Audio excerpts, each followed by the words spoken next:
Buenos días, nos encontramos nuevamente y empezamos esta nueva semana reavivándonos con la palabra del Señor. Es un gusto poder juntos en esta mañana estudiar el Santo Libro y así recibir el mensaje que nuestro buen Dios tiene para cada uno de nosotros. Hoy empezamos con el primer viaje misionero de Pablo, el capítulo número 13 del libro de los Hechos. Pero antes de nuestro estudio, le invito que juntos empecemos en oración.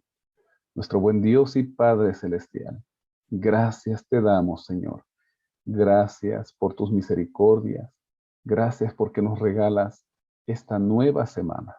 Queremos rogarte que tu Espíritu Santo, que trabaja cada momento en nuestras vidas, sea escuchado por nosotros. Señor, que tu ángel vaya delante nuestro, vaya acompañándonos, prepare el camino.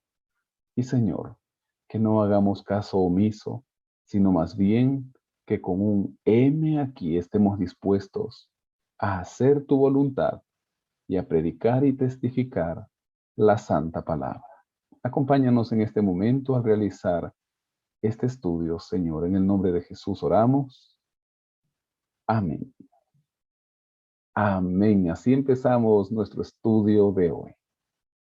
Había entonces en la iglesia que estaba en Antioquía profetas y maestros: Bernabé, Simón el que se llamaba Níger, Lucio de Cirene, Manaén el que se había criado junto con Herodes el tetrarca, y Saulo. Ministrando estos al Señor y ayunando, dijo el Espíritu Santo: Apartadme a Bernabé y a Saulo para la obra que los he llamado. Entonces, habiendo ayunado y orado, les impusieron las manos y los despidieron. Nos damos cuenta que la iglesia de Antioquía se había convertido en el centro misionero cristiano. De aquel lugar partiría la palabra de Dios hacia otros lugares, hacia los gentiles. La Biblia de Andrews nos menciona al respecto de estos versículos. Este es un momento crucial en el relato de Lucas, el comienzo de los viajes misioneros de Pablo. Tal vez haya aquí una lección para nosotros.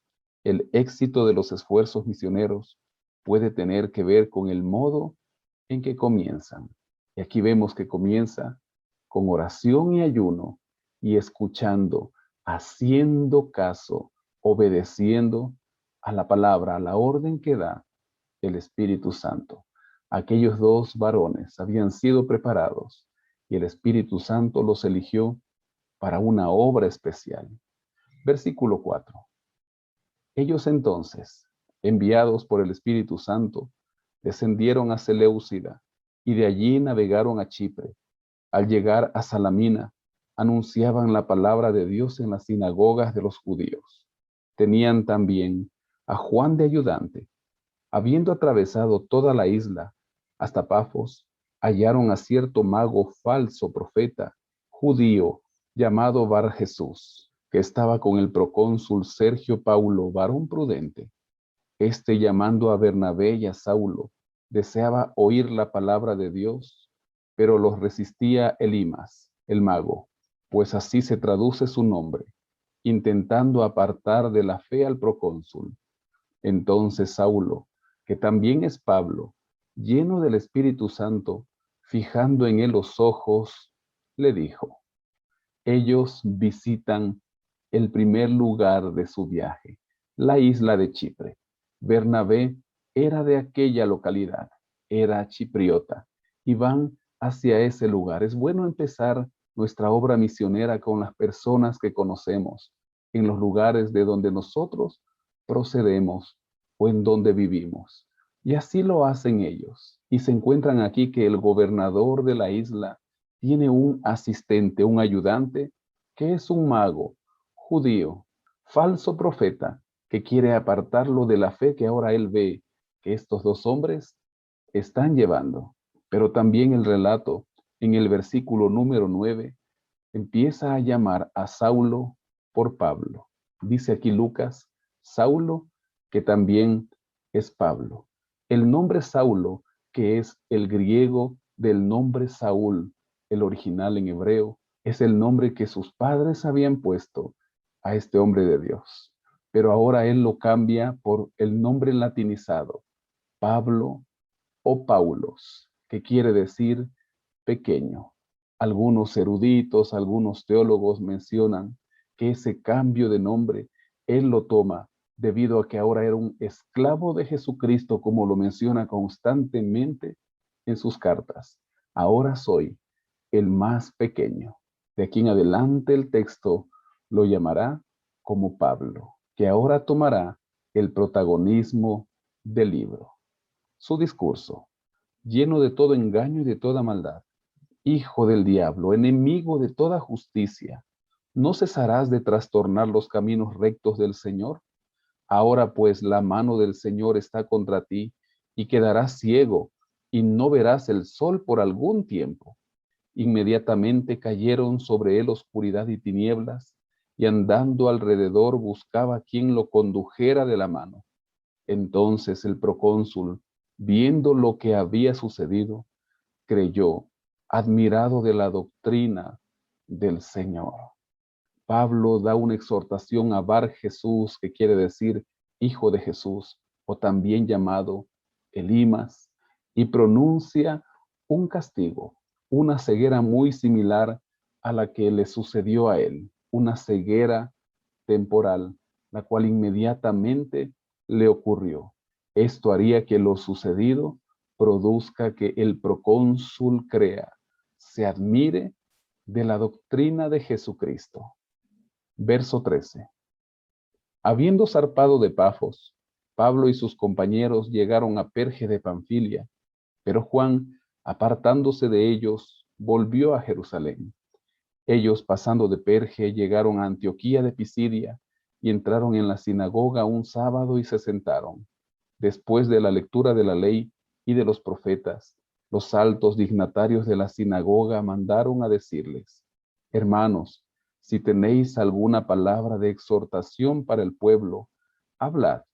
Entonces Pablo se levantó y, hecha señal de silencio con la mano, dijo: Nos damos cuenta que ahora estos tres varones, Bernabé, Pablo y Juan Marcos, salen de la isla de Chipre y vuelven hacia el continente. Y ahí en la primera ciudad que ellos visitan, llamada Perge, Juan Marcos se separa de ellos. Por eso después veremos que entre Pablo y Bernabé habrá disensión debido a que Pablo no quería llevarlo al siguiente viaje, pues en el primero éste los abandonó. De aquí juntos van hacia Antioquía de Pisidia y entran en la sinagoga donde los gentiles les piden escuchar la palabra de Dios. Y aquí veremos la primera predicación del apóstol Pablo. Israelitas y los que teméis a Dios, oíd. El Dios de este pueblo de Israel escogió a nuestros padres y enalteció al pueblo, siendo ellos extranjeros en tierra de Egipto, y con brazo levantado los sacó de ella. Por un tiempo, como de 40 años, los soportó en el desierto, y habiendo destruido 7 naciones en la tierra de Canaán, les dio en herencia su territorio. Después, como por 450 años, les dio jueces hasta el profeta Samuel. Luego pidieron rey, y Dios les dio a Saúl, hijo de Cis, varón de la tribu de Benjamín, por 40 años.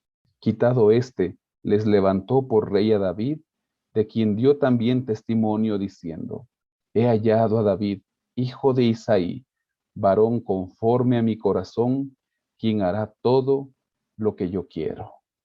Así como en los discursos de Pedro, Pablo también empieza su narración recordando y enseñando a los que estaban escuchándole acerca de la historia del pueblo de Dios. Y lo hace hasta la época del rey David.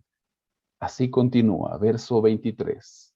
De la descendencia de éste, y conforme a la promesa, Dios levantó a Jesús por Salvador a Israel. Antes de su venida, predicó Juan el bautismo de arrepentimiento a todo el pueblo de Israel. Cuando Juan terminaba su carrera, dijo: ¿Quién pensáis que soy? Yo no soy él, pero viene tras mí uno de quien no soy digno de desatar el calzado de los pies. Hermanos, hijos del linaje de Abraham, y los que entre vosotros teméis a Dios, a vosotros es enviada la palabra de esta salvación, porque los habitantes de Jerusalén y sus gobernantes, que no conocían a Jesús ni las palabras de los profetas, que se leen todos los sábados, las cumplieron al condenarlo. Sin hallar en él causa digna de muerte, pidieron a Pilato que se lo matara, y cuando cumplieron todas las cosas que de él estaban escritas, lo bajaron del madero y lo pusieron en el sepulcro. Pero Dios lo levantó de los muertos, y él se apareció durante muchos días a los que habían subido juntamente con él de Galilea a Jerusalén, los cuales ahora son sus testigos ante el pueblo. Nosotros también os anunciamos el Evangelio de aquella promesa hecha a nuestros padres, la cual Dios nos ha cumplido a nosotros, sus hijos, resucitando a Jesús, como está escrito también en el Salmo 2: Mi hijo eres tú, yo te he engendrado hoy. Y en cuanto a que lo levantó de los muertos para nunca más volver a corrupción, lo dijo así: Os daré las misericordias fieles de David. Por eso dice también en otro salmo: No permitirás que tu santo vea corrupción. Y a la verdad David, habiendo servido a su propia generación según la voluntad de Dios, durmió y fue reunido con sus padres, y vio corrupción. Pero aquel a quien Dios levantó, no vio corrupción. En esta parte del discurso, Pablo menciona que el Mesías, que Jesús, es descendiente de David. Habla acerca de la obra evangelizadora de Juan el Bautista, quien preparó el camino para el Mesías, y luego habla también del ministerio, de la muerte y de la resurrección de Jesús. Se apoya en textos bíblicos como en el Salmo 2, dice él. También menciona aquí una palabra de Isaías número 55 y también se apoya en el Salmo número 16, para luego decir que Jesús fue resucitado y no vio corrupción, fue resucitado de los muertos. Verso 38. Sabed pues esto, hermanos, que por medio de él se os anuncia perdón de pecados, y que de todo aquello de que no pudisteis ser justificados por la ley de Moisés, en él es justificado todo aquel que cree. Mirad pues, que no venga sobre vosotros lo que está dicho en los profetas. Mirad, menospreciadores, asombraos y desapareced, porque yo hago una obra en vuestros días, obra que no creeréis si alguien os la cuenta. Cuando salieron ellos de la sinagoga de los judíos, los gentiles les rogaron que el siguiente sábado les hablaran de estas cosas, y despedida la congregación, muchos de los judíos y de los prosélitos piadosos siguieron a Pablo y a Bernabé, quienes hablándoles los persuadían a que perseveraran en la gracia de Dios. ¿Qué predicación esta de Pablo? Él les recuerda que solo en Jesús hay salvación. Y también se apoya en el libro de Habacuc, capítulo 1, versículo 5. Mirad, menospreciadores, asómbrense, porque si alguien les contara estas cosas, no creerían. Ahora Jesucristo había resucitado, y aquel mensaje sería el puntal de la predicación de Pablo: Cristo crucificado y Cristo resucitado, en quien, solo en él, podemos obtener salvación. En aquella sinagoga había judíos, pero también habían gentiles. La mayoría eran gentiles. Algunos de los judíos y de los prosélitos creyeron en la palabra de Pablo y salieron junto con ellos. Los gentiles les pidieron que el siguiente sábado, día de adoración y de predicación de la palabra de Dios, vuelva Pablo a mencionarles acerca de este mensaje. Versículo 44. El siguiente sábado se juntó casi toda la ciudad para oír la palabra de Dios. Pero viendo los judíos la muchedumbre, se llenaron de celos y rebatían lo que Pablo decía, contradiciendo y blasfemando. Entonces Pablo y Bernabé, hablando con valentía, dijeron: a vosotros, a la verdad, era necesario que se os hablara primero la palabra de Dios. Pero puesto que la desecháis y no os juzgáis dignos de la vida eterna, nos volvemos a los gentiles, porque así nos ha mandado el Señor diciendo: te he puesto para luz de los gentiles, a fin de que seas para salvación, hasta lo último de la tierra. Los gentiles, oyendo esto, se regocijaban y glorificaban la palabra del Señor, y creyeron todos los que estaban ordenados para vida eterna. Y la palabra del Señor se difundía por toda aquella provincia. Pero los judíos instigaron a mujeres piadosas y distinguidas y a los principales de la ciudad, y levantaron persecución contra Pablo y Bernabé, y los expulsaron de sus límites.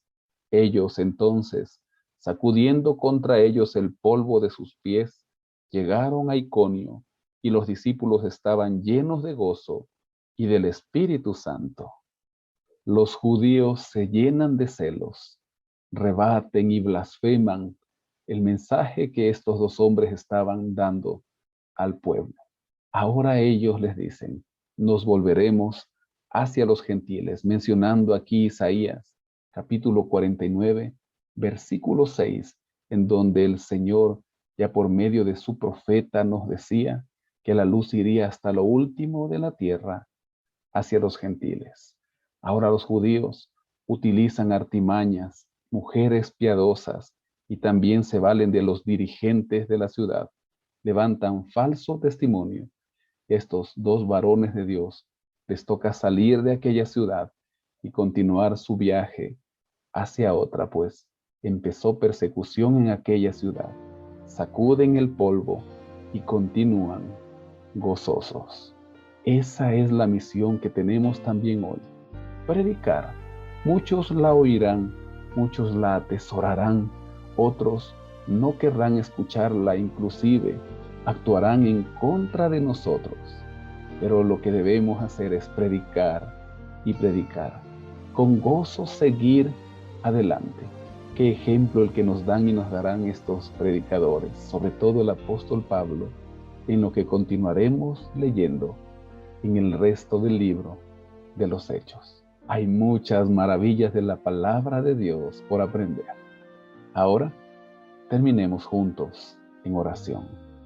Señor, gracias. Terminamos aquí nuestro estudio de hoy y rogamos, Señor, que tu Espíritu Santo nos siga guiando. Señor, que nos dispongamos a predicar, a testificar, a abrir nuestra boca, a hablar acerca del regreso de Cristo. Muchos desean hoy escuchar tu palabra. Bendícenos, Señor, acompáñanos en esta semana, la entregamos en tus manos. Queremos hacer tu voluntad. Señor, suple nuestras necesidades, sana las enfermedades y danos una doble porción de tu Santo Espíritu. Oramos en el nombre de Jesús. Amén. Amén. Que el Señor le bendiga, le guarde, déjese guiar por Él. Tenga una hermosa jornada, una bendecida y feliz semana.